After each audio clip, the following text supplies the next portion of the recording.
Get full access to RFR only on Patreon. Become a member of the RFR Patreon community to get more Rebel Force Radio. Bonus shows and content are available right now only at patreon.com/Rebel Force Radio.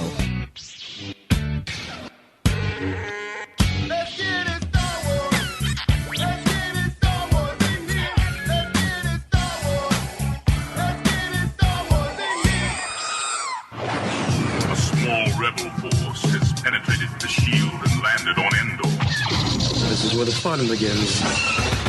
A long time ago, in a galaxy far, far away. This is Rebel Force Radio. Your source for the Force. Star Wars news and commentary. With Jason Swank and Jimmy Mack. I've seen Star Wars 500 times. Star Wars #1! This station is now the ultimate power in the universe. I suggest we use it. Now it's time for Rebel Force Radio. We would be honored if you would join us.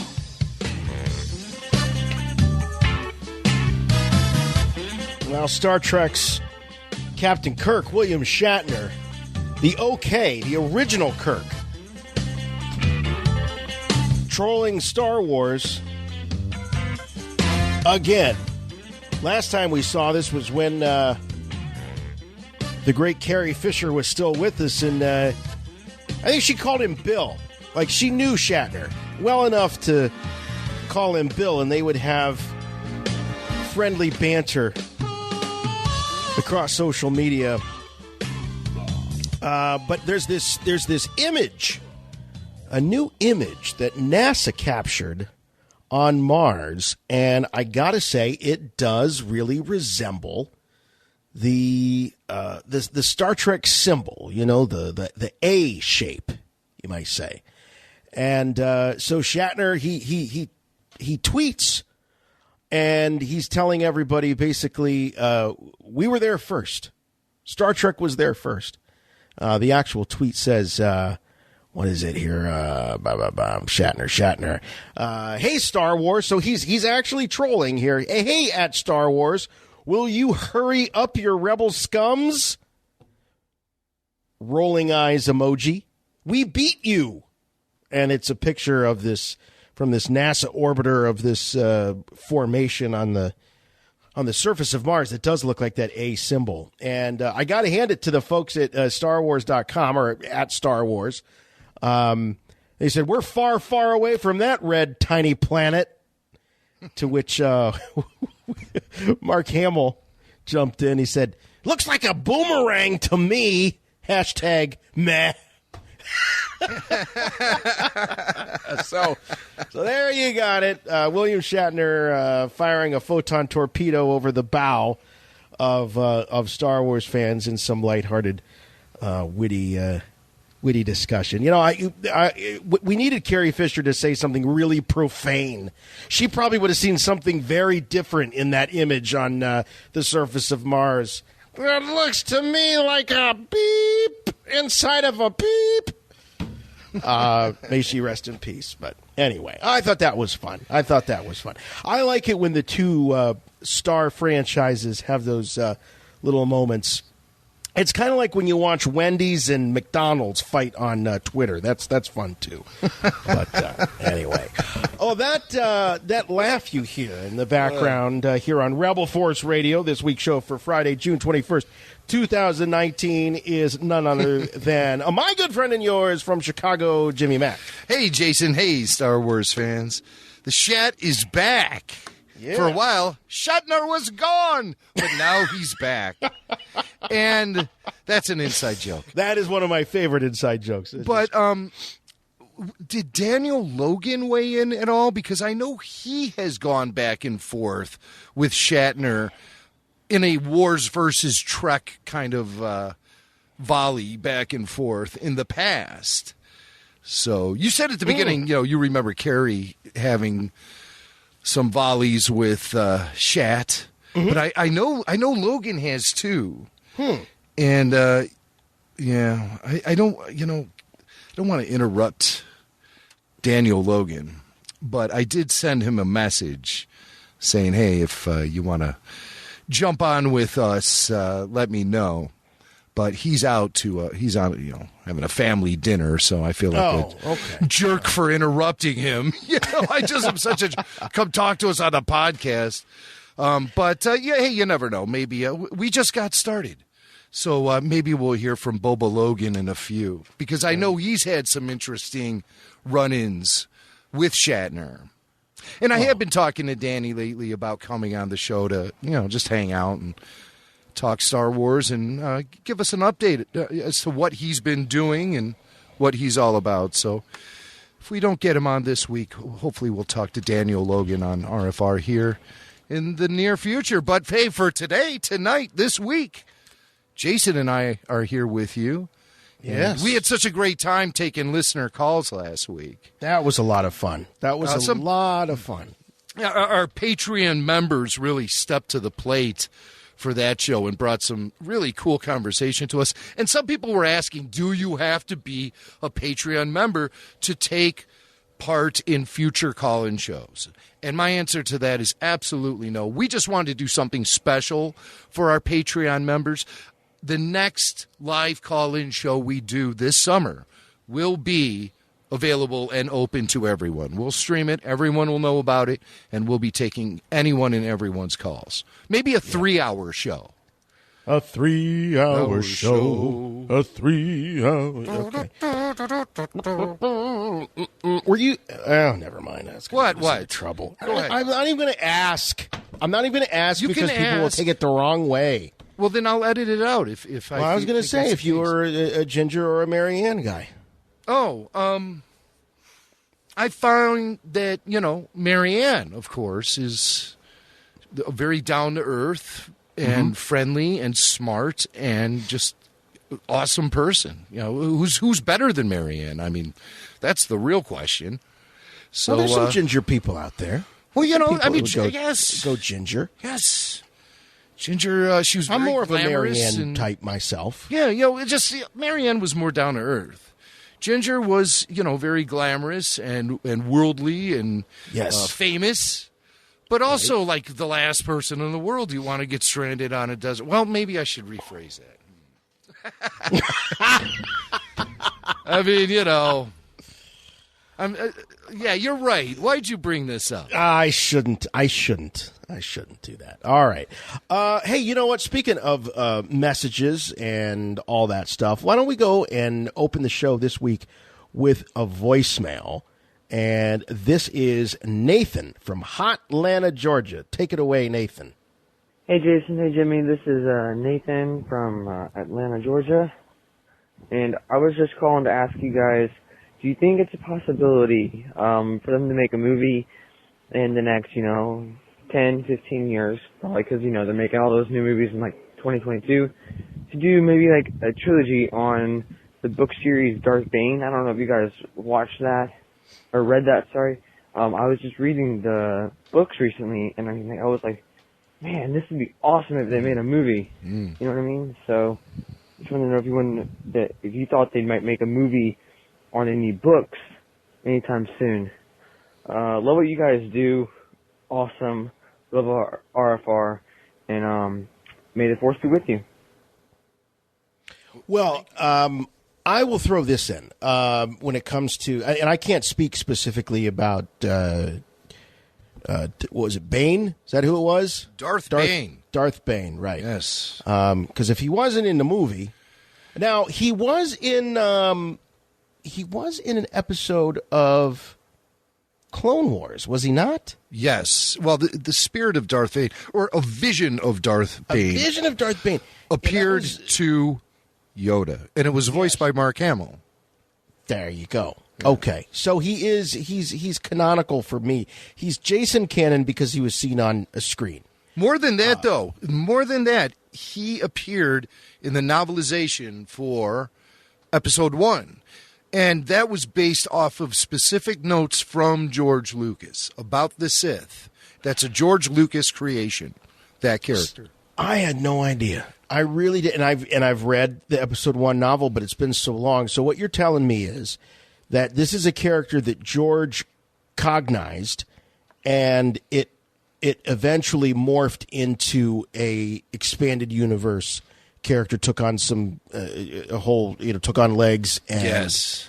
and went on to think. Okay, so he has his origins in G-level canon. Yes. Okay. Yes, from right, what I recall, yes. Which would make sense since he showed up on the Clone Wars. Okay. All right. Well, that being as it is, we're not talking Darth Nihilus here. We're talking Darth Bane. Darth Nihilus is the one that I find ridiculous because he looks like a character from Scream or something. I don't know. But in general, this idea of adapting Star Wars, novelizations or major arcs, if they choose to go, this has been very popular for DC. In fact, if you are a subscriber to the DC service, whatever it is, DC Unlimited, DC Plus, I don't know. I even subscribe because I like to watch my Super Friends. Mm-hmm. Yeah, I like to have that on demand on my phone, the Super Friends and Super Powers and Justice League and all that stuff. But they've done a great job of doing these direct-to-home video adaptations of they did the Killing Joke with Mark Hamill not that long ago. They've done the Frank Miller Batman stuff. They've done a lot of these major things and done interpretations in animated style. That's one direction that they could go with Disney Plus in Star Wars. The problem with that is that it feels like that what DC is willing to do, especially with the Batman character, is they really relish this idea that there's so many different takes on Batman. You know, from the Tim Burton era to the Nolan era to the Adam West era to all the various eras that we saw reflected of all of those in the comic books. And they sort of celebrate that. They're not trying to create some singular canonical tale around Batman. And so, Jim, the way I look at it is, yeah, that would be one direction that they could go, which would be to adapt all of these great stories that have such, that fans have such affinity for. But it sort of flies in the face of creating a cohesive canon. So it's something I don't see them doing. What do you think? Well, I'd just like to point out to those rumors that have been more or less confirmed by Kathleen Kennedy that there's a KOTOR movie in the works. And Darth Bane and Darth Revan are both players in KOTOR. So should a KOTOR movie actually happen, whether it be something that's for Disney Plus or something that ends up in movie theaters, I think that's where you'll see Darth Bane make his appearance. So he'd be part of a larger story, not necessarily based on the trilogy of novels written by Drew Karpyshyn way back when. Am I saying his name right? It's Karpyshyn or Karpyshyn? I think it's Karpyshyn. Karpyshyn, yes. Yeah. So I think that's where you'll see Bane land is in a potential KOTOR trilogy is what some people are buzzing about. And they're saying that the writer is attached to it already, Lita Kalogridis, who wrote Alita Battle Angel. Yeah.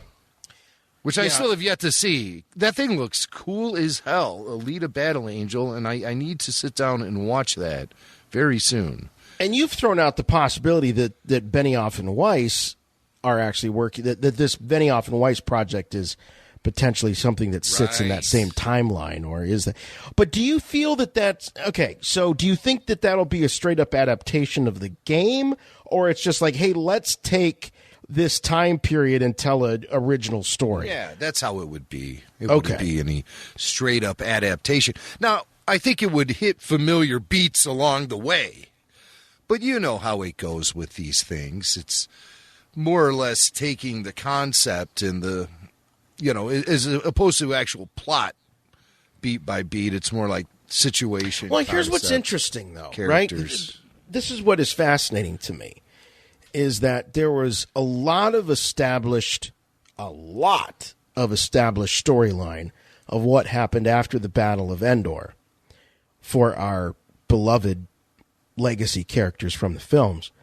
And yet, even though they set out to write a trilogy post Return of the Jedi, they did not really do anything or incorporate anything other than the fact that, yes, Han and Leia did end up together, and yes, they did have a child. But beyond that, they didn't really incorporate any of this stuff. But we're assuming that if they tell a KOTOR era story, that they're going to have the Darth Bane in there. They're going to have. So I don't know necessarily that that's a foregone conclusion, because they have told stories in familiar eras of the established expanded universe, but went a completely different direction. Well, a KOTOR movie.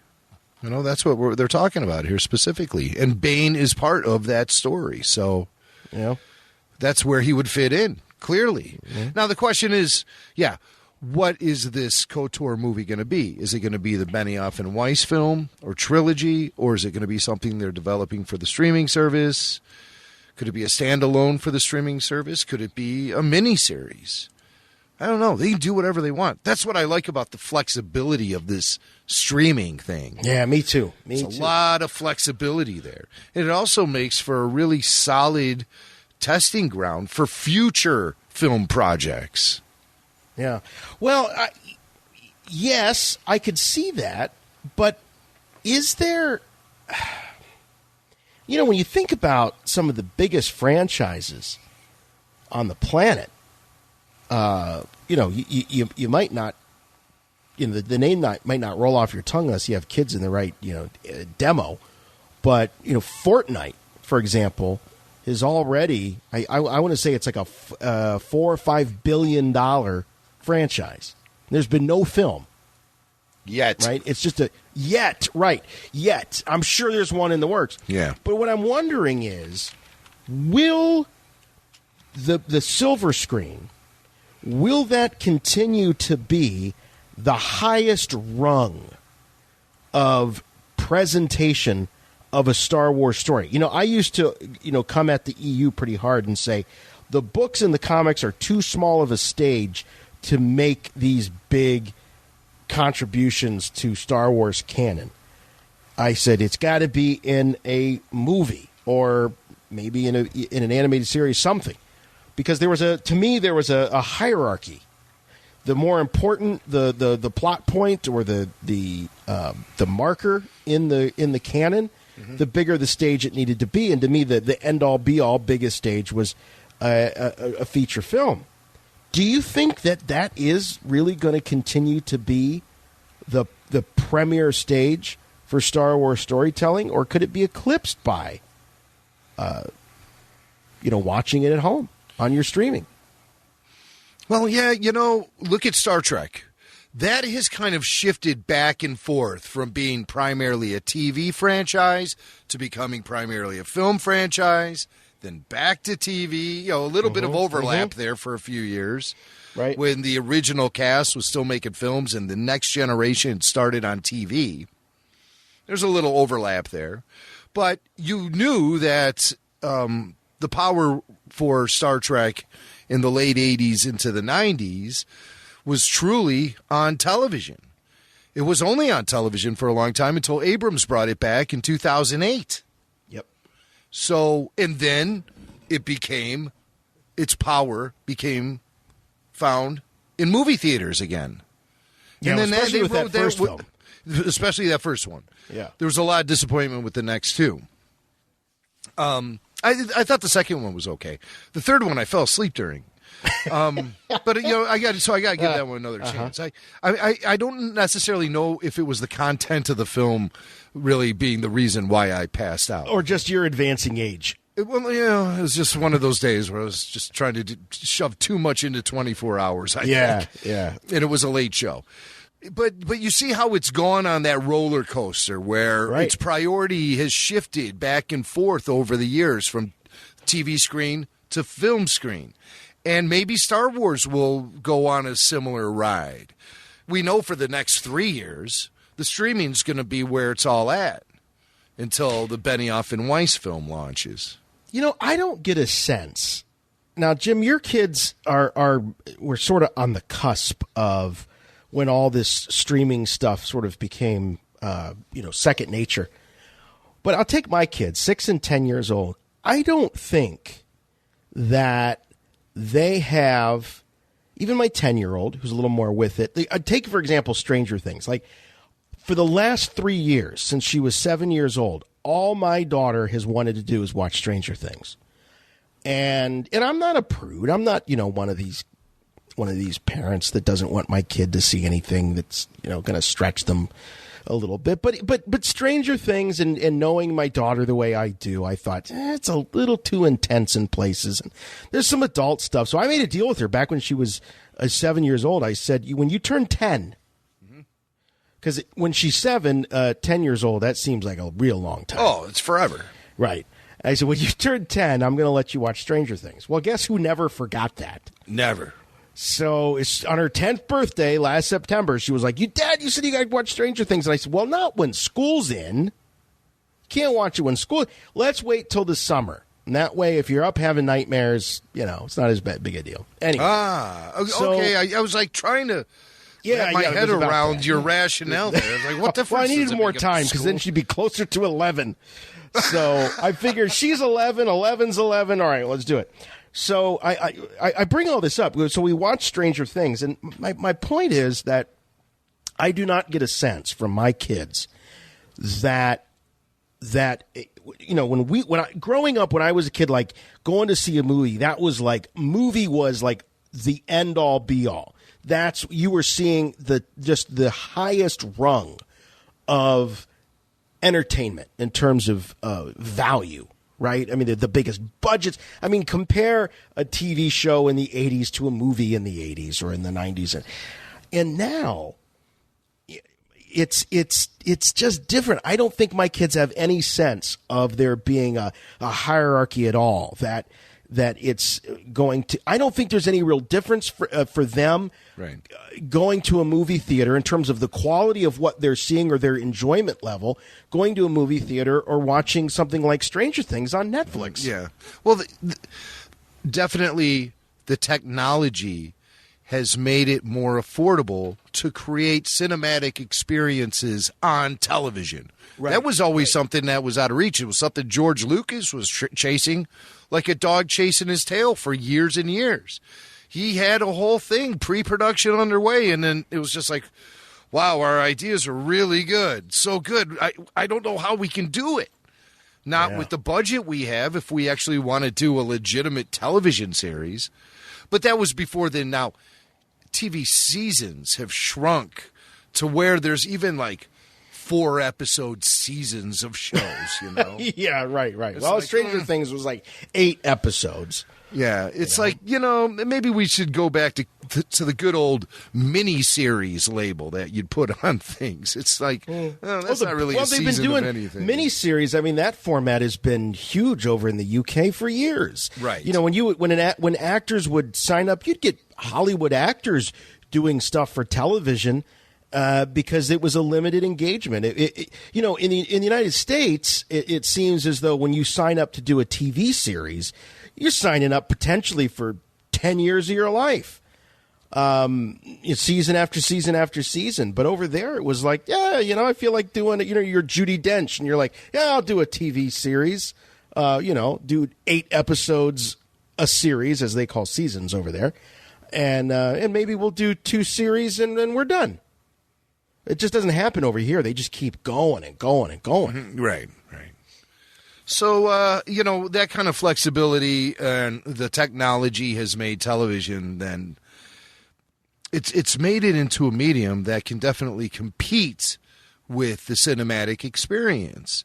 And people's home rigs now are so impressive that a lot of times you're getting better visual at home than you would in a movie theater, without having to pay those prices and ridiculous concession fees and ass-biter seats and all of that stuff. And you see, obviously... Sorry. Okay. Sticky what? Well, just sticky. It's just sticky in movie theater. Wait, speaking of sticky, I got to ask. I know young Dylan Mack has his first real job. Yes, he's working at the movie theater. He is. Hey, how's that going? Because I got some experience of working in a movie theater. It's going pretty good. He's, it's a lot of work for him. He's never had a job before.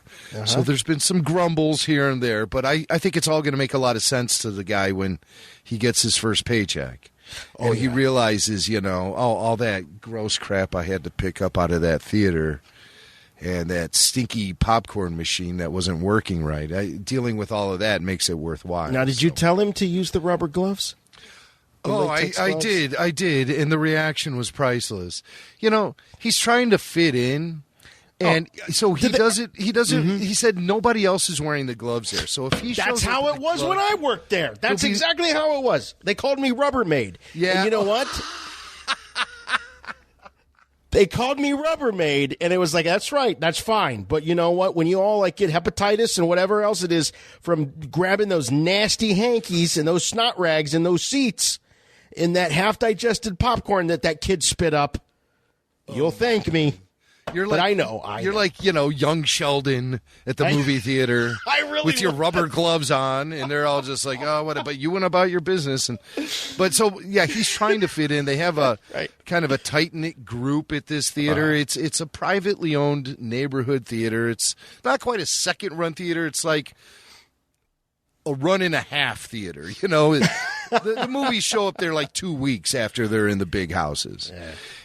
And Jimmy lives in Mayberry, folks. He lives in Mayberry, and I say that with love and jealousy. It's a great neighborhood, and they've got local everything. They got local wine shop. They had a local cigar shop. They've got local bike shop, local everything. Everything's within walking distance. Yep. They even have a local movie theater. It's all there. Crazy. And so the kids grew up at that theater, and Dylan wants to study filmmaking in college, and he wants to start off by pursuing what he loves and just being close to the films and being able to watch them and, just be around that energy. Be there in a place where people are coming to be entertained by film. He just wants to be involved that way. It's very nice, though. He's just not there to get a buck and stuff, but he is, obviously. And but he's not going to be, Rubbermaid 2.0 either. All right, he won't carry the Rubbermaid legacy. I appreciate that. That's fine. He doesn't want to be a rabble rouser and a revolutionary like you were with your little rubber gloves at the theater, picking up popcorn boxes and syringes or whatever. Well, I worked some gross jobs. I mean, I worked the tuxedo shop for a couple of summers. I could see that. I worked at the tuxedo shop, and I got to tell you, you have no idea. You haven't smelled anything until you have smelled a garbage bag full of tuxedos worn by a bridal party. The Sunday after the Saturday wedding. They wouldn't even slow the car down. They just throw the bag out the window of the car, and it would hit the door, and I'd have to go out, and I would have to peel the pieces of these tuxedos off. You wouldn't believe it. And the shoes. Oh, my God, the shoes, the smells. Oh, I'm gagging just thinking about it. And I get the black light out, and you go, look at this. This is a mess.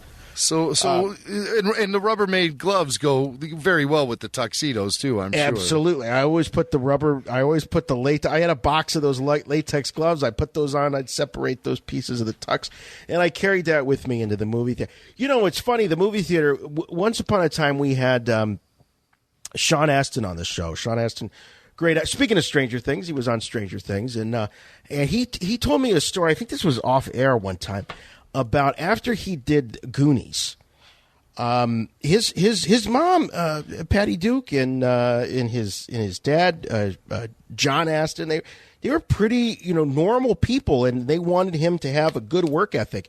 And after he was doing movies, and they made him work at the neighborhood movie theater. Oh, and he tells this story about one time he was working, and Corey Feldman and some of the other kind of like young actors at the time come blown into the movie theater, and like they're coming in, they're going to see a movie or they're going to a premiere or something, and they look at Sean Astin like, and he's there with like his uniform and his name tag. They're like, Sean, like, what happened to you? I thought you were one of us. I thought you were cool. And he said, they looked at him like he was from another planet. And didn't work jobs or whatever. And I think that he kind of came out on top because I don't think he would trade places with Corey Feldman. Very true. So I think it's good that Dylan Mack is learning the work ethic and working at the movie theater. And it's great if he's interested in that sort of thing. What better place? Because I'm sure he gets free movie tickets, right? Yeah, he likes that. And free concessions. I ate a lot of pretzel bites back in the day.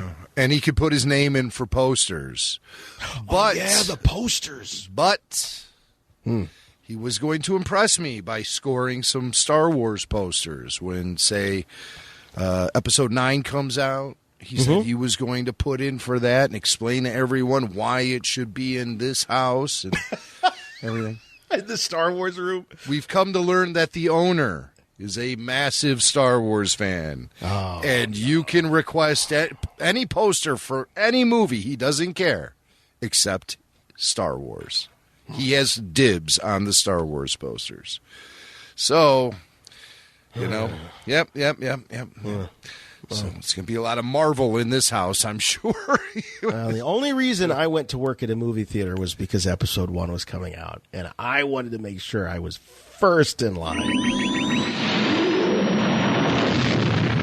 I have good news for you, my lord. That's good news. Come closer, I have good news. Well, from Episode 1 to Episode 9, big news in the world of Star Wars.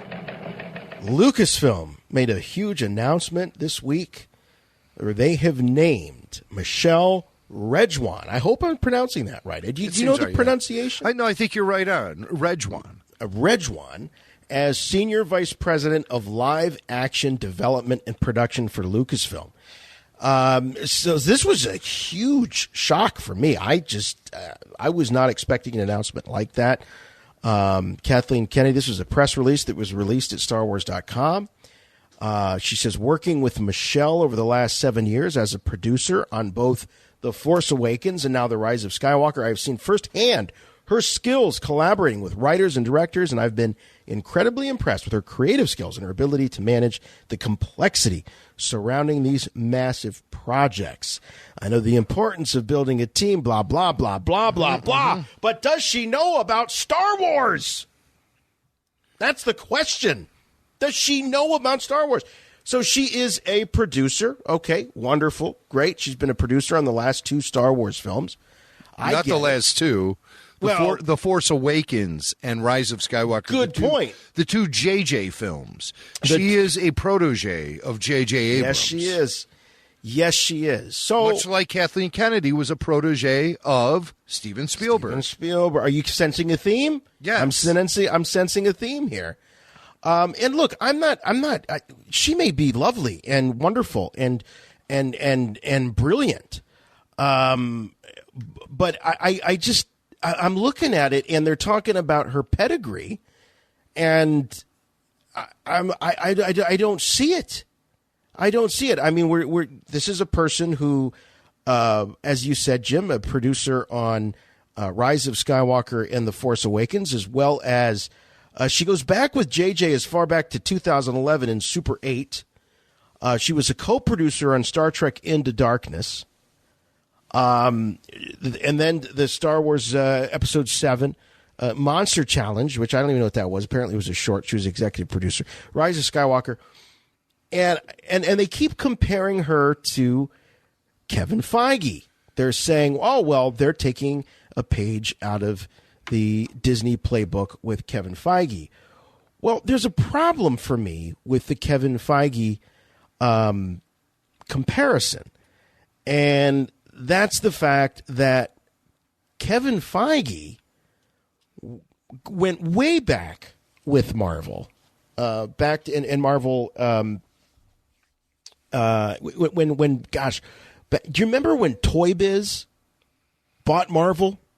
Ooh, wow. No. Okay, so Marvel went bankrupt. Toy Biz was a licensee, and they bought Marvel. And it was, at that time, it was run by, what was the name of the guy? Avi Arad. Arad. Right. So Avi Arad, he was really the guy that took Marvel into big feature films. I mean, this was a guy that helped with develop the X-Men film, the Sam Raimi Spider-Man movies. And so Feige basically learned alongside Avi Arad. Feige goes back to the year 2000 with the first X-Men movie, right? He goes back that far, and I think he starts showing up on the radar as sort of the head of Marvel Entertainment, or the Marvel the Cinematic Marvel Studios. Back in when did he take over? I think that was 2007. Yes, he was named president of Marvel Studios in 2007. So with that, with the first Iron Man movie that came out in 2008. So we're talking about like Spider-Man 3. There was that bad Fantastic Four movie that came out that year, I believe, in 2007.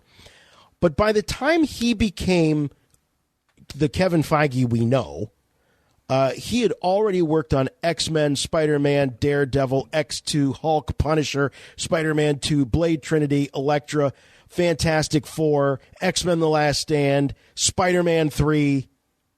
Okay? And why did you skip Man-Thing? Why did you do that? Did I skip Man-Thing? Okay, Man-Thing. What the hell is that? What's Man-Thing? I don't even know what this is. Man-Thing, a shambling swamp monster whose touch burns those who feel fear.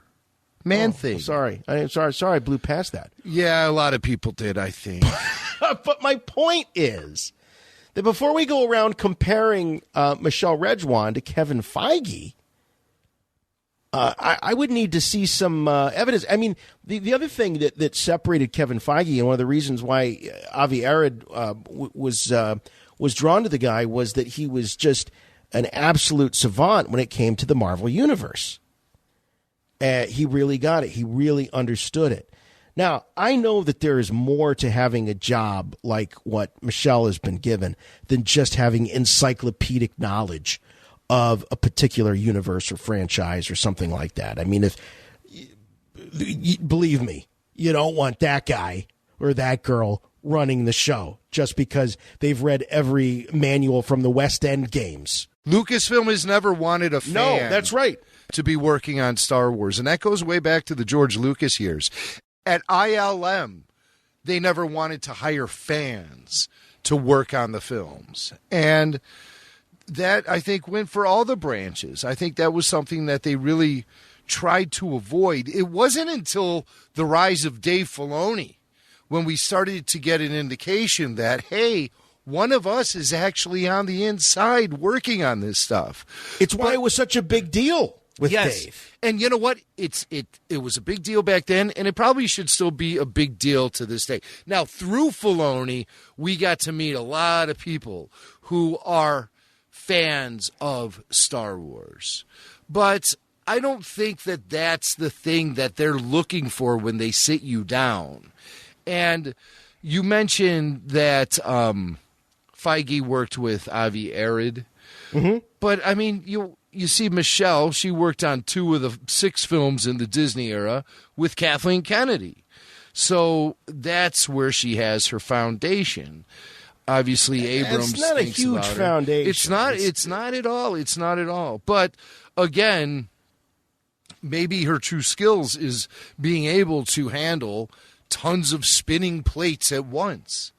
Maybe her skills are being able to place the right people in the right positions to create the best Star Wars films. That's maybe more what you're looking at, is somebody who's going to facilitate what the creators and the talent really need to make the best possible Star Wars, as opposed to putting it all on her desk and say, you make the best possible Star Wars. she, probably just, helps keep the ship running, because there's a lot of stuff that's going to be happening. So she must be able to multitask like crazy. Senior VP of Live Action Development and Production for Lucasfilm. So this is going to put her in a position over the films, over the live action TV series. So this is a big deal, and I want to be supportive. I hope she's the biggest Star Wars fan on the planet, and I hope that she really, really understands the subtleties.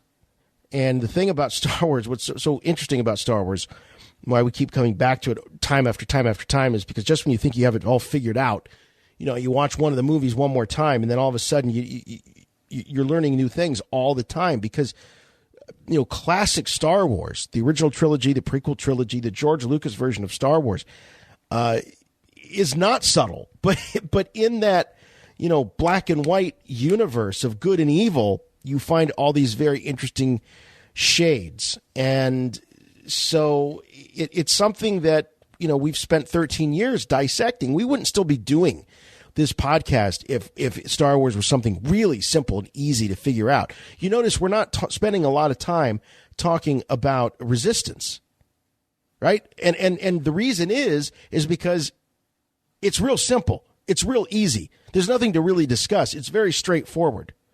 But Star Wars on a whole is, is this onion you just keep peeling and peeling and peeling and peeling, and that's what great mythology is. They're very simple stories on the surface, but underneath, there's a lot of complexity. And that's a difficult thing for some people to grok. I hope Michelle gets it. But, before we start running around calling her the Kevin Feige of Star Wars, it's like, I don't know. I mean, maybe she's the accountant of Star Wars. Maybe she's there to make sure that, they don't go over budget, but she doesn't sound to me like a big creative powerhouse like a Kevin Feige. The other thing that is interesting in this press release is, unlike her, and I hadn't thought about this, Jim, until you brought it up offline earlier today, is that, she's the Carrie Hart replacement. Yeah, that's immediately what I thought. Carrie Hart very unceremoniously left Lucasfilm, and so this is perhaps filling a void there. But Carrie Hart was interchangeable with the story group, the Lucasfilm story group. And in none of this information, and it's pretty scant, about Michelle Rejwan, is there any discussion about her working with or overseeing the Lucasfilm story group? That's right. So obviously that team would be at her disposal, but it would also, be a situation where maybe she gets put in there and doesn't have use for the story group. I think she needs those people, quite honestly. I swear to God she is. When Kathleen Kennedy took over Lucasfilm, she said, who here knows the most about Star Wars? Bring that person to me. And so they paraded Pablo Hidalgo into her room. So that's pretty much how the story group was born. Pablo had a chat with Kathleen, and one thing led to another, Leland Chee obviously had been maintaining the database for years and years, and he knew his way around everything that's been published. So those were your two guys.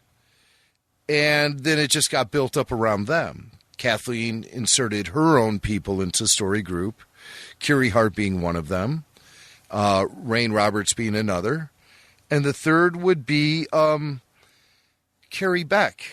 Here's the thing. I don't mind so much a story group being there to fact check, to sort of keep the Bible, for a particular story or franchise or something along those lines. I don't mind that at all.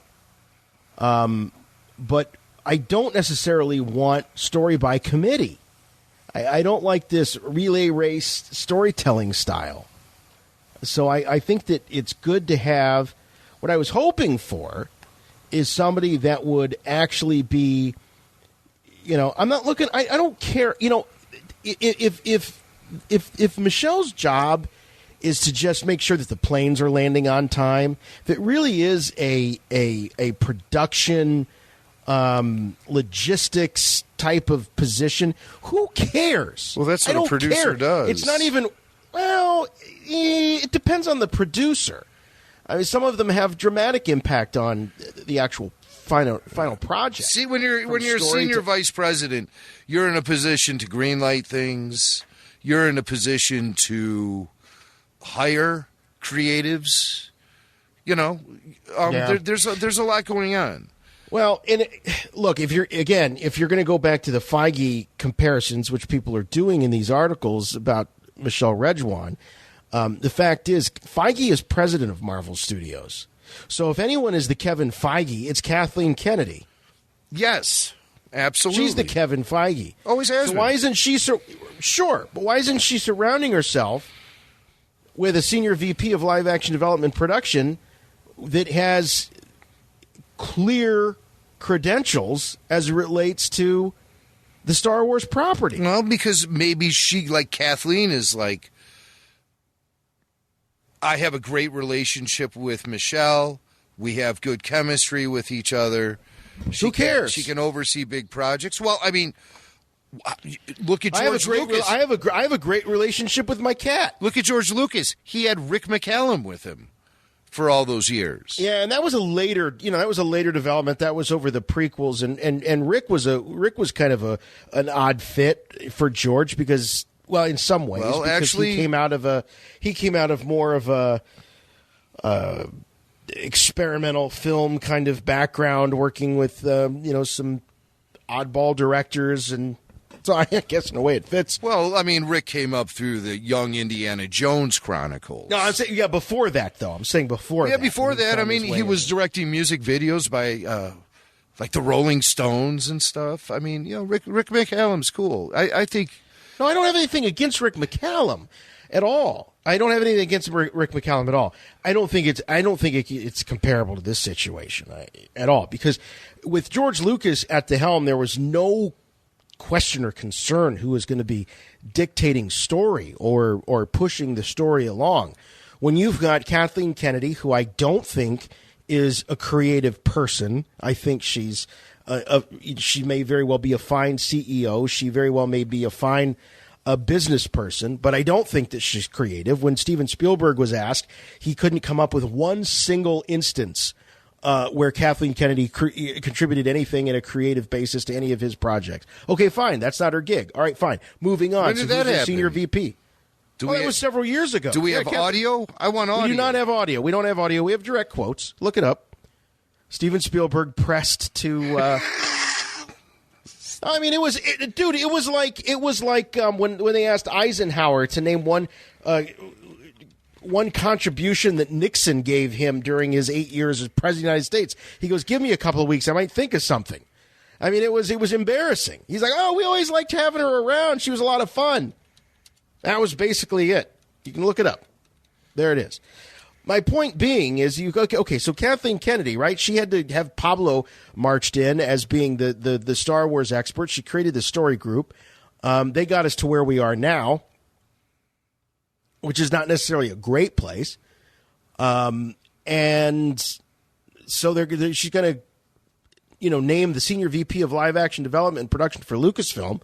We were all hoping that a position like that would be created and it would go to somebody like Dave Filoni, Jon Favreau. I'm not saying that they weren't offered it and didn't turn it down or whatever the case is. Maybe a lot of people were offered this. I hope a lot of people were before Michelle Rejwan. Because, if they're going to put out the PR, here's the thing. Some people are out there probably saying, "Oh, Jason, you got this all wrong. She's probably, great, and she's got all these credentials, and you're judging." No. If she had the kind of credentials we would be looking for as Star Wars fans, it would have been all over the press release. All over the press release. The fact that they're throwing out the fact that she was a producer on Force Awakens and Rise of Skywalker and has been JJ's girl for a few years, not even that long. Not even that long. It's not like she's been with him since Lost. She's been with him since Super 8. So we're not talking about somebody with a long track record. and they're going to be responsible to bring Star Wars back in live action? It's a weak play. It's a weak play. I wouldn't have put out a press release. I wouldn't have announced this at all, except maybe in the maybe in the Lucasfilm family newsletter. Goes out to employees. I think it's very weak. We're all looking at Kathleen Kennedy to make a big, bold decision, not just find another potential yes woman. I kind of thought Jon Favreau was being positioned to serve as kind of a. But, Favreau's a creative. This is a corporate position, Is it? Yes. I'm okay with it if it's a corporate position. It's not the way it's being played up. She will oversee a new slate of feature films and will continue to produce with Lucasfilm president Kathleen Kennedy, and will continue to produce.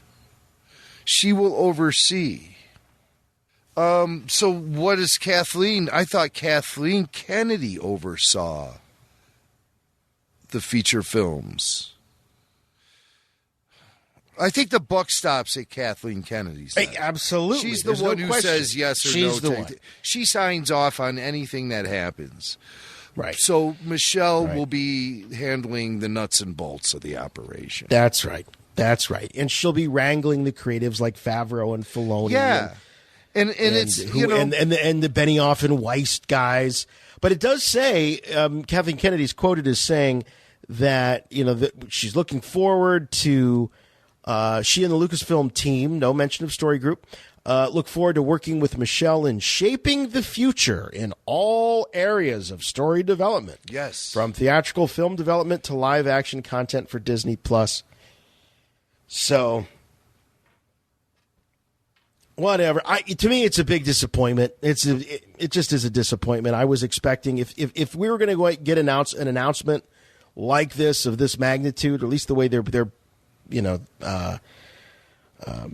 spreading the word PR wise, I thought it was going to be somebody that really fans would go, yes, this is great news, even if it was a figurehead position.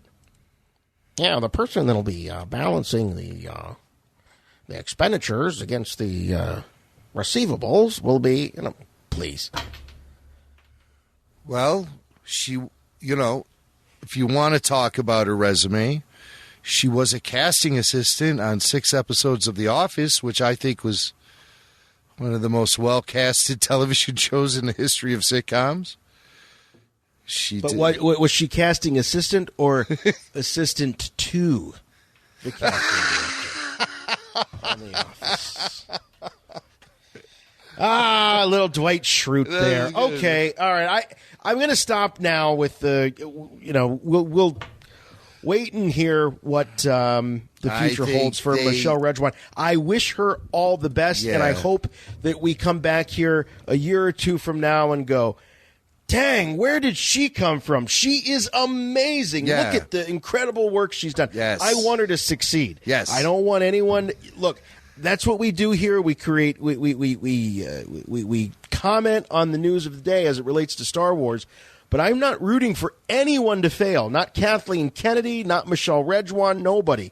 Because when they fail, Star Wars fails, and we get hit with crappy Star Wars. That's not what I want. I want them to hit it out of the park and be great successes, truly. And I want to be excited about Michelle Rejwan talking at an upcoming Star Wars celebration. That's what I want. With or without Dwight Schrute, we're not sure yet. But no, I mean, if anything, just positive vibes and good luck to her. I don't want to overestimate or underestimate the significance of this decision, but with the mystery involved, I mean, we don't know who she is. We didn't know who Carrie Hart was when she had a similar role, and heck, we barely even knew who Kathleen Kennedy was when she came on board. So true. let's just see where it goes. It's a new era of Star Wars, and keep in mind, well, it's not really that new. We've been dealing with it. No. Because for quite a while, the end of the Skywalker thing, launching of new series, streaming shows, it's going into new directions, and so that creates a lot of blue sky opportunities. And so that's what I mean by that. It is. I mean, they're going into significantly new directions beyond George Lucas's vision. So I think it's important to remain open-minded about anything and just see where this leads us. And she seems lovely. Well, I mean, I haven't heard her or seen her. I've seen a couple pictures of her. Well, yeah, there's a picture of her like she's like biting on a Hasbro X-Wing or something. She's like chewing on it or something. Really? Oh, did that's you see cool. that picture? No, I didn't see that. Hold picture. on, let me see if she's actually chewing on it. And her last name is Rejwan, like Obi-Wan. I think that means something. All right, she's not chewing on it. Rejwan is a very Star Wars name. She's not chewing on it, but she's holding it like she's going to take a big bite. Oh. When is this from? Oh, this is an older interview.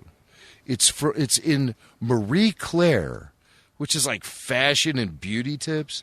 But the headline is How Michelle Rejwan Went from Assistant to Star Wars The Force Awakens Co-Producer.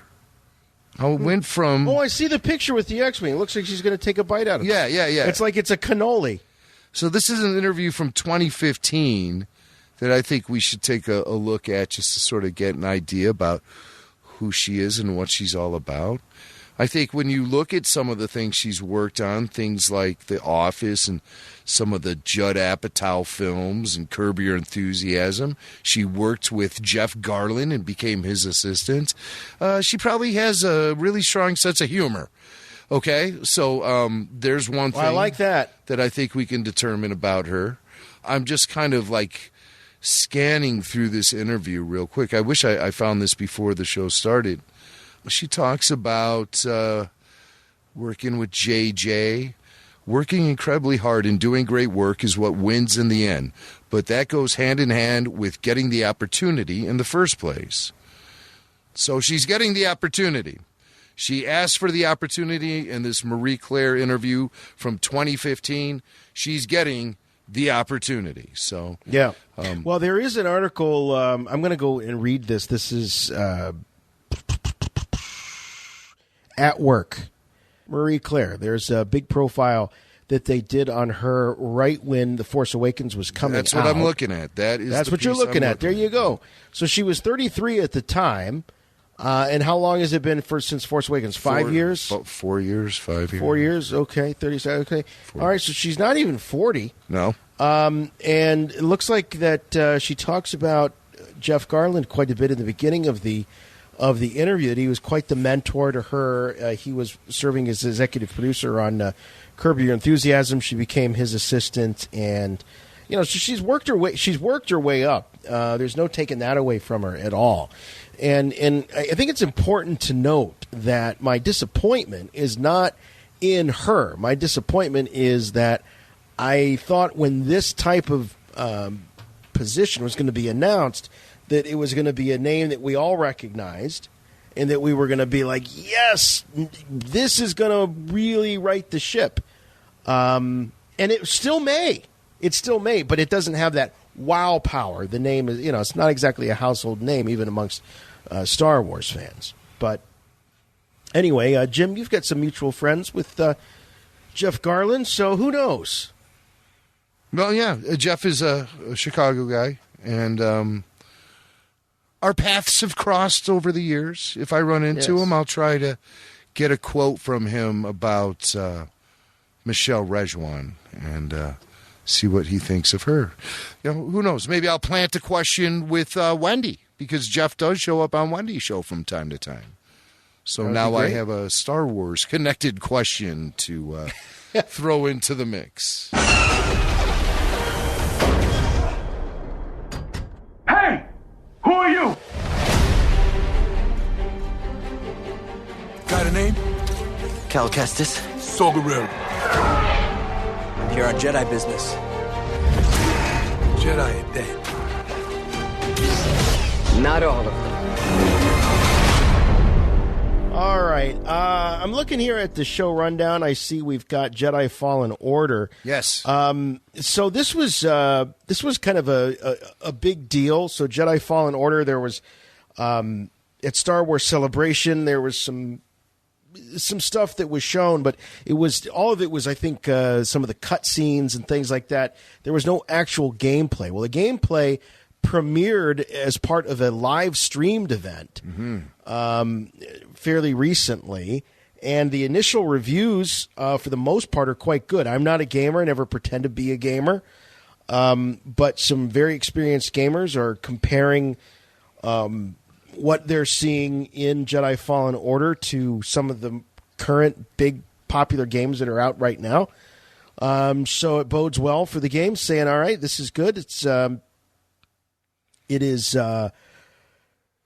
a story. It's not one of those kind of, like Battlefront that doesn't necessarily have one kind of sort of cohesive story. There is, but there isn't. So this is a little bit more straightforward. Yeah, it's a single-player shooter. Yep. Which I like, going back to the old Dark Forces days. And I get vibes of The Force Unleashed from looking at this, too.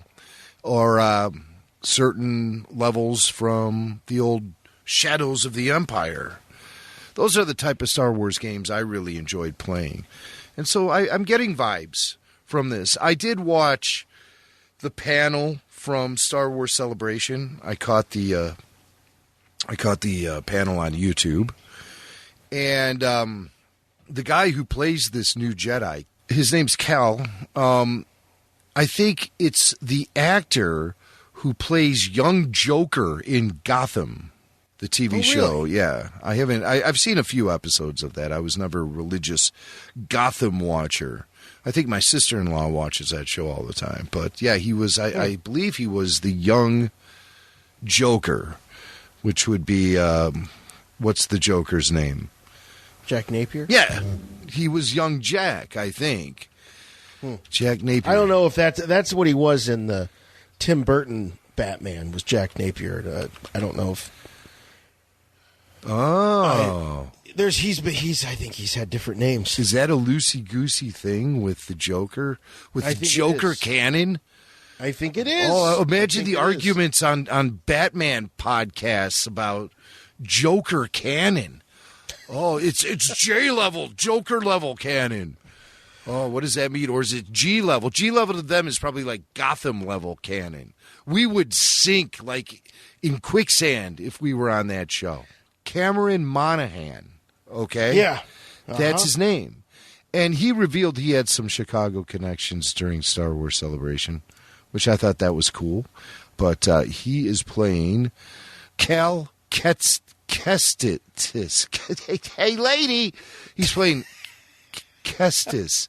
Cal Kestis. Cal Kestis. Cal Kestis. Is that like Calcutta? Cal Kestis.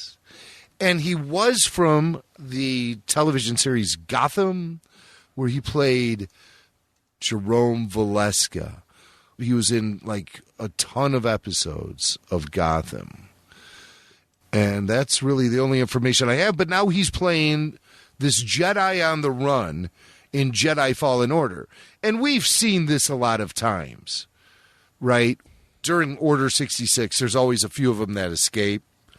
And so we followed along tales with certain Jedi over the years. In Dark Horse, there was a comic called Star Wars Dark Times. This was a good one. And it seems to have a very similar storyline to this new video game.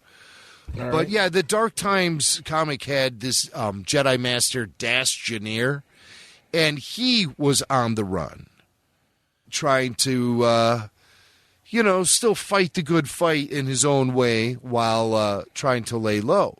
And, of course, most famously in Star Wars Rebels, we have Kanan Jarrus, another Jedi who survived the Purge. So now we have Cal Kestis.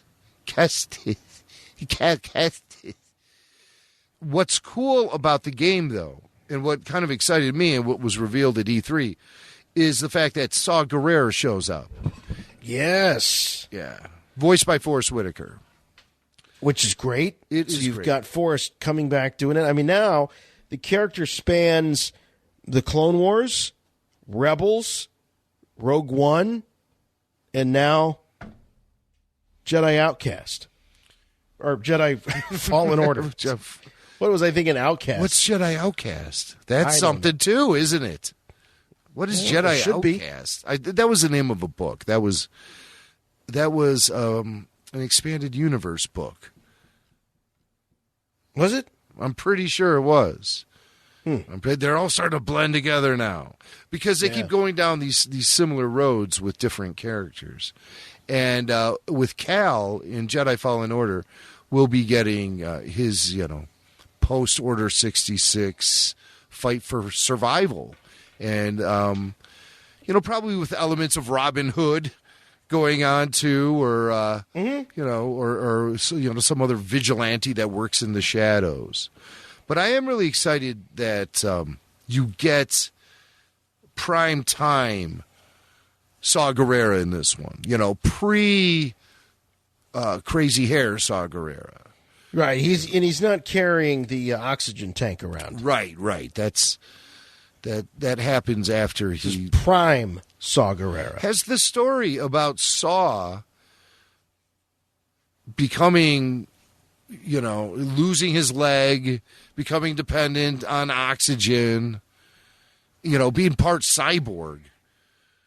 Has that story ever really been told? Not beyond, there was an idea that it was going to be some sort of duel or confrontation with Darth Vader. Yeah. That was the original thought. That even got rumored with Rogue One. That was, we had heard early reports from Rogue One that there was Vader footage that was shot that was just absolutely brutal. Now, granted, what we see in Rogue One is pretty brutal stuff. Yes, that is. But we were led to believe it was something other than that final scene. Now, that could be... I'm remembering those old pre-Rogue One release rumors. And, I'm pretty sure that the brutal scenes they refer to are the ones with the rebel officers there at the end, because that is just wickedly brutal and awesome. For Star Wars, it's pretty brutal, yeah. Mm-hmm. No question. But here we have some exclusive audio from Jedi Fallen Order of a Saw Gerrera scene. Bor Gullet can feel your thoughts. So I guess we're going to get Bor Gullet in Jedi Fallen Orders. Are we not still friends? This is a really slow-moving game. You got to pull the string to make it pull work. Pull a string to make this. All right, here's one more. Save the rebellion. Well, there it is, quick and sweet. Well, so that's the Saw Gerrera talking doll. That's a different kind of technology than what was announced at E3 over the weekend. They're big, kicking it old school. Yeah, that's real old school. Yeah, we got the pull string on that sucker, and Saw Gerrera talking doll never fails. So you'll want to get, that's just a taste of the action we'll probably get in Jedi Fallen Order. It'd be great to see if Bor Gullet shows up. They have to find some other way for Bor Gullet to express his presence, because I was just thinking this the other day. I was watching Rogue One. How has there not been a Saw Gerrera Bor Gullet 2-pack action figure from Hasbro, 3 3/4 inch line? It's a great point. I mean, why didn't the action figure of what's his name come with Bor Gullet? Right, you could set on top of him on a vintage card. Bor Gullet on a vintage card. Yeah. That's what we. Yeah, I agree. I think Bor Gullet deserves his own card. Absolutely, single carded Bor Gullet, or Bor Gullet the playset. That would. Oh yeah, one of those new cardboard jobs. Yeah, well, no, it couldn't at the be. Walmart. It couldn't be because they bring back Jabba Glob technology for Boar Gullet. So you squeeze him and like goop comes out of him and stuff. Even better. It comes out of the tentacles all over. Buddy Rook. Yes. Yeah. Yes. Bodhi. Bodhi. All right. So also Moving at E3, on. also at E3, two other things I want to mention. What else? Lego Star Wars, they're combining all movies, Eps 1 through 9. Yes, And, yes, so, yes. There was a lot of yelling and screaming from my kids about that one. They were really pumped for that. And yeah, me too. That was a big one at our house. And then the other one is this company called Arcade 1-Up. They make replica old school video game cabinets. And you've probably seen them. I've seen them at Walmart, where it'll be Centipede and a bunch of other games, or Pac-Man and a selection of others, like Galaga, what have you. Well, they're putting out one for Star Wars this November. It's going to be Atari Star Wars, featuring the original vector graphics Star Wars game, plus Empire Strikes Back and Return of the Jedi. Limited edition, $500. So that's a steal. Coming out. That's coming out. And it's full-sized, right? Is it full-size Well, cabinet, it's or not is it just quite, slightly... No. It's like a little shorter than, like 70 to 75% in size. So full-size for me. Yes, they offer a little riser that you could put it on to make it easier for people of average height to play. I won't need that. And then you could sit at a stool and play also, That's right. another way to do it. But, I've already cleared away space in the Star Wars room for this one.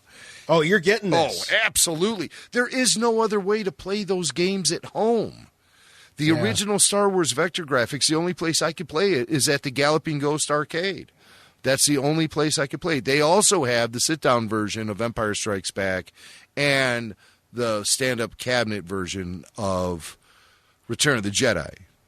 And the only other place I know where you can find all three of those games in one spot is at Rancho Obi-Wan.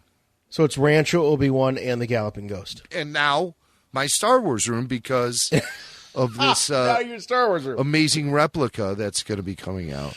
So. Yeah, I thought of you when I saw that announcement being made. I thought of you. I said, I have a feeling, because I know how you are with Star Wars cabinet arcade games. Oh. I know how you are with that. I love them so much. Arcade 1-Up. They have a website, arcade1up.com. And, all of their cool little cabinets are available, and they're really great. So I'm so excited that Star Wars is coming out. I can't tell you how excited I am for this. Limited edition, keep in mind. So you have to get it when you see it because it'll be gone. Right. Yeah. Better pre-order this thing. Is it when's it come out? November. All right. Oh, perfect. It's just in time for the holidays. They had the big reveal at E3. Yeah. Awesome. All right. A few more things to comb through. Mark Hamill. I saw this, and I thought it was I saw a commercial for Mark Hamill showing up on the James Cordon Late Show, and I thought, oh, that must be old. But apparently it wasn't. No, it was a new one. This is a new visit from Mark Hamill. In fact, it's so new that he was talking about Galaxy's Edge. Yeah, well, you have to see, understand Mark's out there getting the word out about the new Chucky film. Okay? What? Doesn't that... right, but isn't that coming out like this fall, like Halloween? Or is it coming out soon? No, I thought that thing is hidden. See, I've seen a lot of stuff where what is it called? The new Chucky. Yeah, because he's doing the voice of Chucky, and we talked about this some time ago. Child's Play, that's what it's called. Not Chucky. Not Chucky. Yeah. Child's Play. 2019 with Mark Hamill. No, dude, it comes out this Friday. The day the day this show drops. Child's Play. Wow, see, that's just how it is here. That's why he's out promoting it. So, yeah, it's coming out, and Mark's the voice of Chucky. So that should be worth the price of admission right there.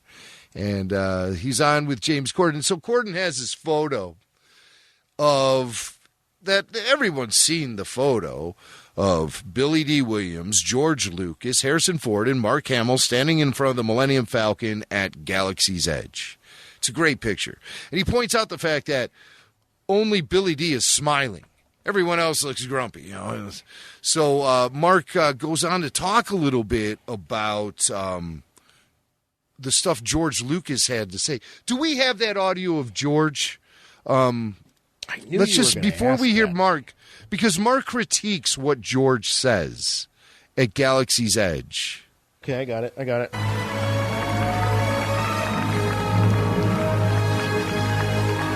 Yeah, Iger's really waiting. He just introduced him. It takes him like 5 minutes to even get out there.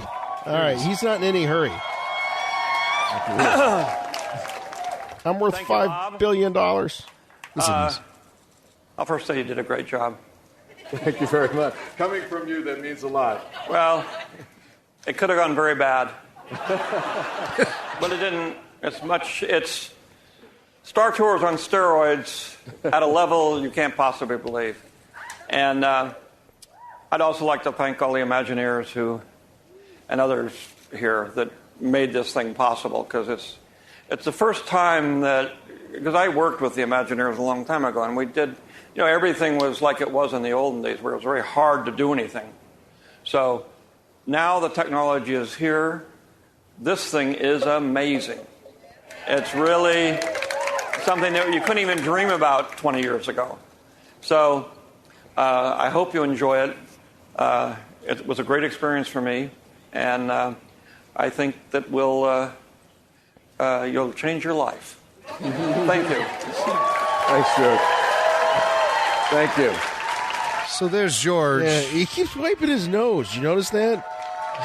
George, I didn't notice that, but he's wiping his nose the whole time. He's like he's got a bug that he can't quite work out or something. Either that or he was just hanging out at Studio 54, and the year is 1982. But then he shakes Iger's hand, with the book Maybe finger. That's what he was doing. Yeah, right. Maybe he was loading up that handshake. Oh, you're a little surprise for Bob. It's what bajillionaires do to crack each other up. Yeah, right. It's like when you see those videos of Patrick Stewart and Ian McKellen and are acting all weird and drunk. That's how Iger and Lucas probably act behind the scenes.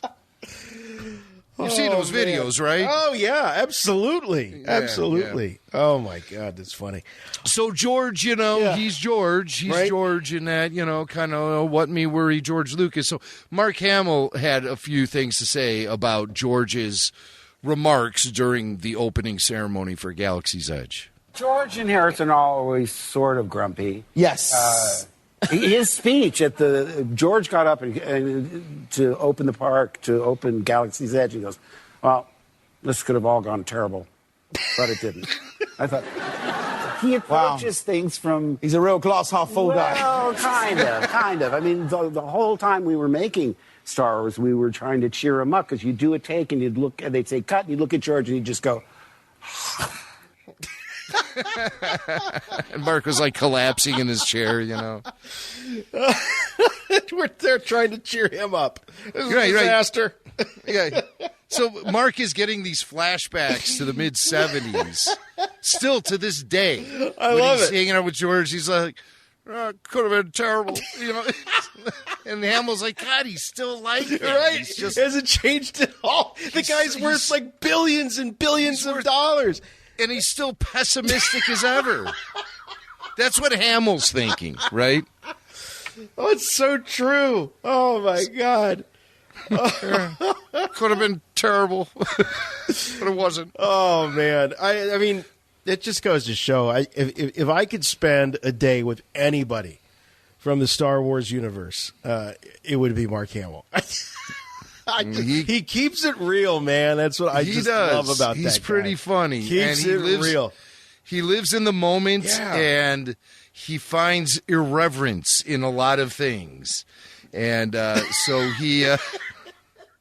He's still in a bad mood. I mean, this movie turned into the biggest thing in modern entertainment. And he's still, I don't know.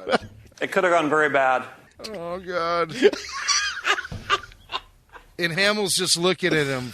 He flashes back. Yeah. It's like, this guy hasn't changed one bit. Well, I mean, you know, when you get to a certain age and you get old enough that you've got some miles on the tires and you have people that have been with you, you know, in and out of your life for a long period of time, you do start, and you're like, good God, this guy. Mm-hmm. Yeah. You start to look at these people. They're like the same as when I met them when they were 19 years old. It's crazy. So funny, though. Yeah, it's like family. Yeah. So Mark did get to go on board that Millennium Falcon ride, the Smuggler's Run, I think they call it. Yeah. He jumped on that thing, and this is his review. I feel like you guys are the worst people to go to this attraction. No, listen. No, you are, because you were all actually there. So how much are you going to be wandering around going, wow? You'd be like, yeah, but it's a bit like what we were, but not quite as good. But we were in a cutout cockpit of the Millennium Falcon with the stagehands rocking it and so forth. When you get on that ride, you experience it in a way that you never did making the movie. We were just pretending. Here, they do everything for you. So, yeah, I mean, George, you know, he would walk through and he'd be, you know, go to the conventions and look at some of the toys and stuff. I remember him picking up like an ad at one point. And he was like, this is better than what we used to make the movie. You know, and he'd throw it down and move on. Again, Here we go. We've got a theme of George, you know. But the fact is that this stuff that is made, you know, whether it be Star Wars Galaxy's Edge or stuff for kids to play with, I mean, it's in a lot of cases it is better than, I mean, it's far better than what they had, you know, from a technology standpoint back in the 70s when they were making these movies. So this is like real for everybody, even Mark Hamill. Yeah, absolutely. Yeah, they don't have to pretend anymore. They actually make the jump to light speed. Now, the actors nowadays, like the ones who were in Solo and everything, they benefit from technology where they're not looking at a blue screen anymore. They actually see a starfield out there. And when they pull back on that hyperdrive throttle that's there on the dashboard, you know, the special effects guys there hit a button and make it, they see the jump to light speed. That, I think, is incredible. That is. I mean, so it must be the same technology, you know, or similar to what they use in things like Galaxy's Edge. Yeah. So cool. So cool. All right. Hey, you know what? There were a couple of, there was one big, for me, pop culture reference to Star Wars recently, so we'd like to share that one for you in case you missed it. Force Radio. You've already made that Star Wars reference. Your source for the Force. Star Wars parody!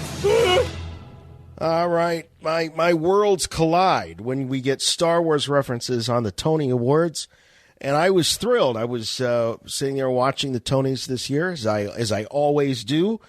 And there was a moment as they were going through and introducing all of the shows that were nominated for Best Musical. They sort of get a few minutes to do a number or a couple of numbers or a medley from the show. And it was Beetlejuice, the musicals, which was actually one of my favorite shows from this season, this Broadway season. I enjoyed it quite a bit. Anyway, they're doing a scene from the Beetlejuice musical there at the Tony Awards, and Adam Driver is in attendance because he was nominated for a Tony Award. What was the name of the play he did? Shoot. I just had it, and then I lost it. What was it called?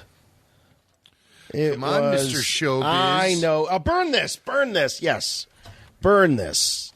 So Adam Driver in attendance as he was nominated for Best Actor in a Play for Burn This, and his presence did not go unnoticed by the man playing Beetlejuice.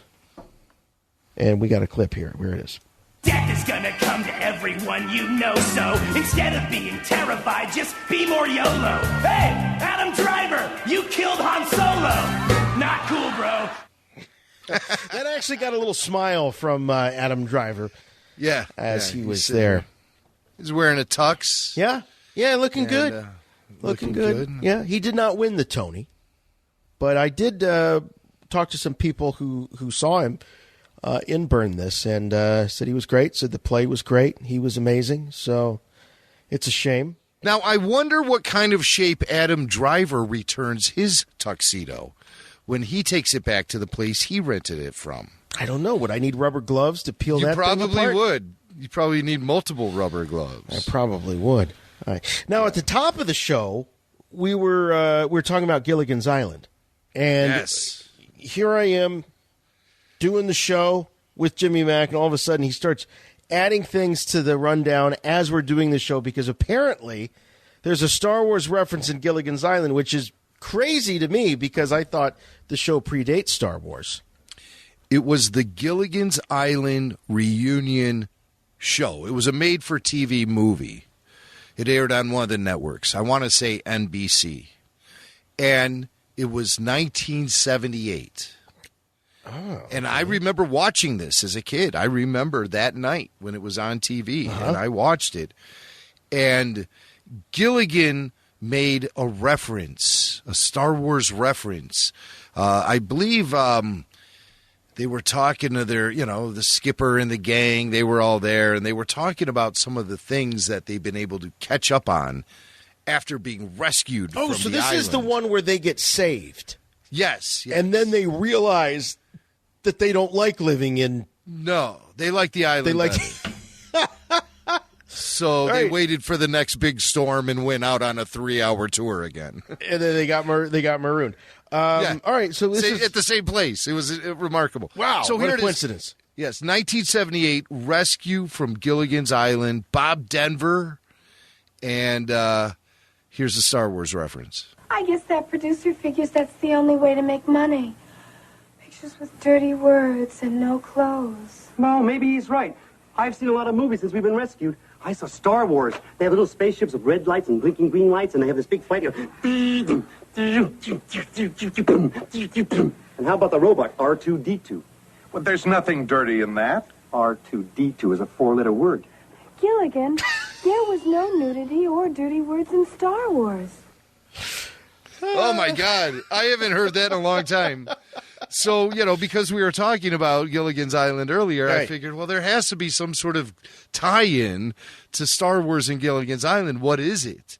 Now, of course, we did the Rancho Obi-Wan parody song that we set to the theme of Gilligan's Island. But this one, man, I haven't heard that in a while. So apparently you have Ginger there talking about... some sleazebags who were trying to get her to perform, indecently. And she doesn't, that's not her thing. When she got stranded on the island, it was all about glamour and showbiz. And now she comes back to the nasty, skanky 70s. And these producers are all trying to take advantage of her. But wait a minute, that did not sound like Ginger. Did the real Ginger not come back for this? Oh, well, that's a good question, Jason. And I recommend you go out and rent, or crap, you can even see the whole thing on YouTube. Rescue from Gilligan's Island, full movie. Go and search for it. I don't think that is who played Ginger. Tina Louise. Tina Louise. I don't think that is. Yes, you're absolutely good ears, man. Good ears. As I pull up some information on it, it is revealed that the original cast all returned except Tina Louise. She was probably off making skin flicks. But yeah, so they all meet up. I don't understand what in the conversation triggered Star Wars conversation out of Gilligan. Yeah. Well, I mean, it was very topical for the time. If the movie came out TV movie was on in 78, everybody was still buzzing and going crazy about Star Wars. Well, good Lord, I just found a synopsis of the scene that we're speaking of here online. Okay. So, okay. They visit Ginger. Skipper and Gilligan visit Ginger. She is making a movie. This is from Wikipedia. She's making a movie and is upset at the changes in Hollywood in the last 15 years. She is told that sex and swearing are what makes a movie successful and that nothing else matters. The producer overhears Gilligan talking about some recent films he had seen which were hits, such as Star Wars, which had no profanity nor bawdiness. And the producer quickly decides that acting is what really matters. Oh, that's weird.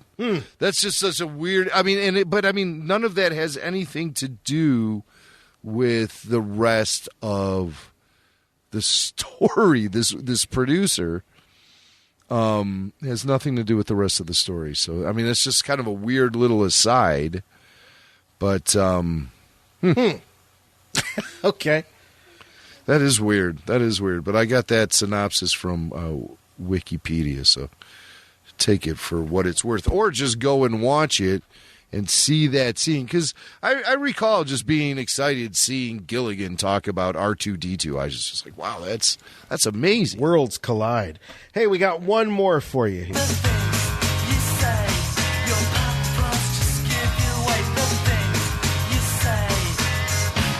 It's unthinkable. Our beloved Queen Padme Amidala, in the news recently, having a little dispute with the musician Moby. So Moby writes a book and dishes in the book as he recounts a relationship that he had with a very young Natalie Portman. She was only 18. I think he was like a young 54 years old. You're not that old. Okay, all right, not that old, but... what is the age difference? I don't know, but it apparently was a lot. And this is interesting.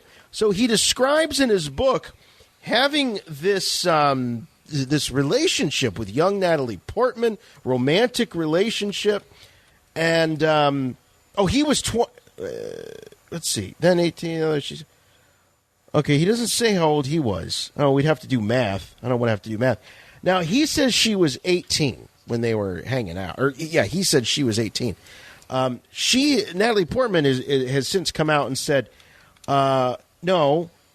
She was actually 20, and she said, my recollection of this is not exactly dating. It's a much older man being creepy with me when I had just graduated from high school. He is 16 years her senior. Okay, so you got this this 34-year-old guy. He's hanging around this 18-year-old actress. He thinks there's a relationship, and she sees him as just some creepy old guy. He's a creepy old guy hanging around. She doesn't know why he's hanging around. So he says in his book, he goes, well, for a few weeks I had tried to be Natalie's boyfriend. Well, so did I. So who hasn't? I mean, I wasn't very successful. I wasn't even probably in the same state as her. But, when episode 1 came out, I wanted to be her boyfriend. But he said, for a few weeks I had tried to be Natalie's boyfriend, but it hadn't worked out. I thought I was going to have to tell her that my panic was too egregious for me to be in a real way. So I think he's got some anxiety issues and some things he's talking about in his book. So he's like, I tried to be in a relationship with her. I thought I was going to have to tell her about, my anxiety and my panic attacks. And it's just too much for me to be in a real relationship. He says, but then one night on the phone, she informed me that she'd met somebody else. And I was relieved. That I'd never have to tell her how damaged I was. So the thing that makes this weird and outrageous and unthinkable. So Moby comes out in his book. He details this relationship with Natalie Portman. She's like, yeah, that's not how I remember it. I just remember you being the creeper that was hanging around with me as I was graduating from high school. And Moby just packs it up and just leaves. So Natalie Portman comes out, disputes his recollection of all of this, and so he decides that he's going to cancel his appearances, his book tour, all of this. I think it has something to do with the fact that I got the age wrong at the beginning of this. He said that she was 20. She said no. I was 18. I just graduated from high school and you were a creeper. He says she was 20 and flirting with him backstage, and then they had further meetings that he called dating. Mm-hmm. I think Natalie calls it running into him at a party.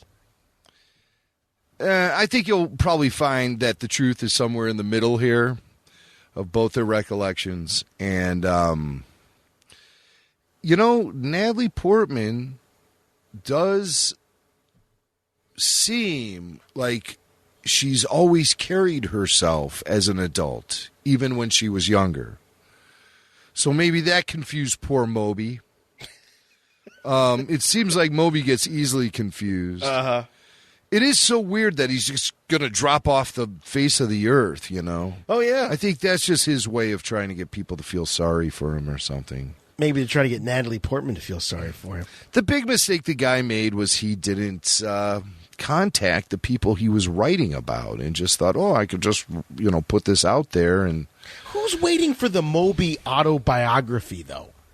Not me. I mean, is anybody saying, oh, man, I want to hear his story?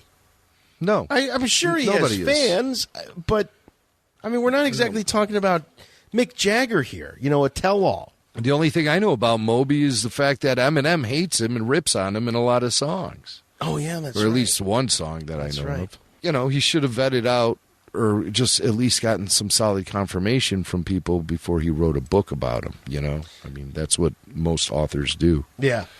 He give you the heads up. I wonder if Carrie Fisher gave Harrison the heads up that she was going to open up about that affair. Did she before the book came out? She let him know? She talked about that. Yeah, she told him. Yeah, she said, I'm going to go public about this. Public about what? I went out of the room and I came back in. I'm looking for him, and he was in the closet hanging by his tie, not wearing a lot of clothes. So that was funny. That's brilliant. He was naked in a wardrobe in your room, hanging by his tie. To scare me. Was the tie around his neck? Yes, it was. Okay, that's good. You know what? You marry an actor like Harrison Ford, he's got some skeletons in his closet, or in his case, a naked Harrison Ford hanging with just a tie, waiting for Carrie Fisher to show Surprise! And so he signed off on Instagram in a very, very dramatic way. He said, last post, I'm going to go away for a while. But before I do, I want to apologize again and to say clearly that all of this has been my own fault. So there you go. Moby's last words. Wow. I just don't think that anybody's really followed him much since the 90s, but that there's always a market for nostalgia. Yeah. But I don't think that when it comes to memories of his past relationship with Natalie Portman, she's feeling nostalgic about him at all. No. Well, I can just ask her. She's calling right now. Yeah. Do you care if I take this? I'm sorry, please this happens during the show. This does. From time to time, we get interrupted by Natalie Portman. She hears Jimmy talking about her. And how are you? Yeah. Yeah, we were. Yes. Well, why didn't you tell me about the Moby thing? I mean, I never knew anything about it. Well, yeah, I know you said it was all fictional, but well, obviously you guys had some sort of relationship. Oh, fictional? Why should I know about fiction? Well, are you really going to go there? Listen, I just take a page out of Moby's book. What does that mean? Hello, Nat? Nat. Natalie. All right. Bad connection. Yeah, cell phones these days. Bad connection. Yeah, they're very unreliable. Yeah, nobody. She said that Moby was living in a world of fiction. Uh-huh. And then she went on to explain to me that's a world that I know well too. So, because you can relate, having been in a relationship with Natalie Portman, just like Moby. Just like Moby.